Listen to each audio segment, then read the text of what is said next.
Kejadian pasal 48. Yakub memberkati Manasye dan Efraim. Sesudah itu ada orang mengatakan kepada Yusuf, "Ayahmu sakit."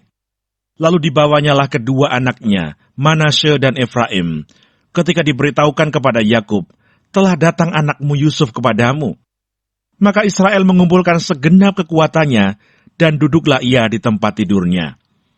Berkatalah Yakub kepada Yusuf, "Allah yang Maha Kuasa telah menampakkan diri kepadaku di Luz di tanah Kanaan dan memberkati aku serta berfirman kepadaku, 'Akulah yang membuat engkau beranak cucu, dan aku akan membuat engkau bertambah banyak dan menjadi sekumpulan bangsa-bangsa. Aku akan memberikan negeri ini kepada keturunanmu untuk menjadi miliknya sampai selama-lamanya.' Maka sekarang kedua anakmu yang lahir bagimu di tanah Mesir, sebelum aku datang kepadamu ke Mesir, akulah yang empunya mereka.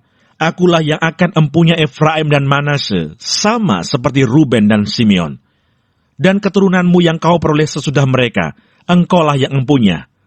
Tetapi dalam pembagian warisan, nama mereka akan disebutkan berdasarkan nama kedua saudaranya itu.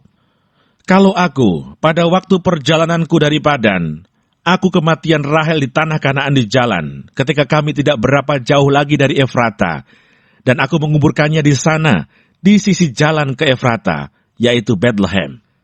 Ketika Israel melihat anak-anak Yusuf itu, bertanyalah ia, 'Siapakah ini?' Jawab Yusuf kepada ayahnya, 'Inilah anak-anakku yang telah diberikan Allah kepadaku di sini.' Maka kata Yakub, 'Dekatkanlah mereka kepadaku, supaya ku berkati mereka.'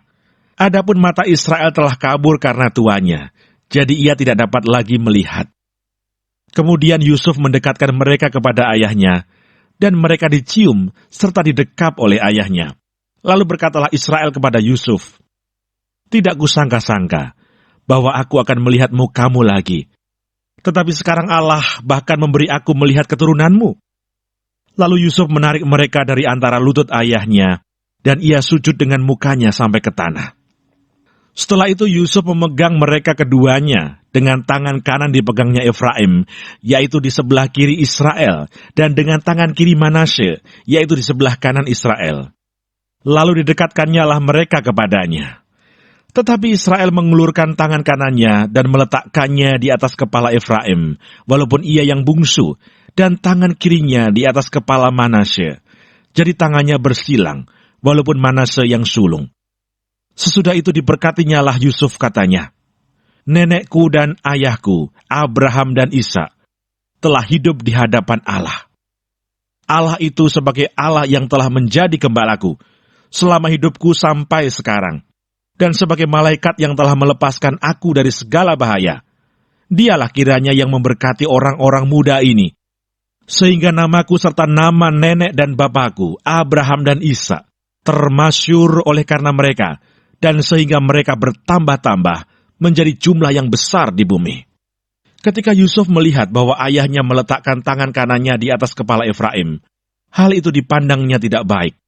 Lalu dipegangnya tangan ayahnya untuk memindahkannya dari atas kepala Efraim ke atas kepala Manasye. Katanya kepada ayahnya, 'Janganlah demikian, ayahku, sebab inilah yang sulung.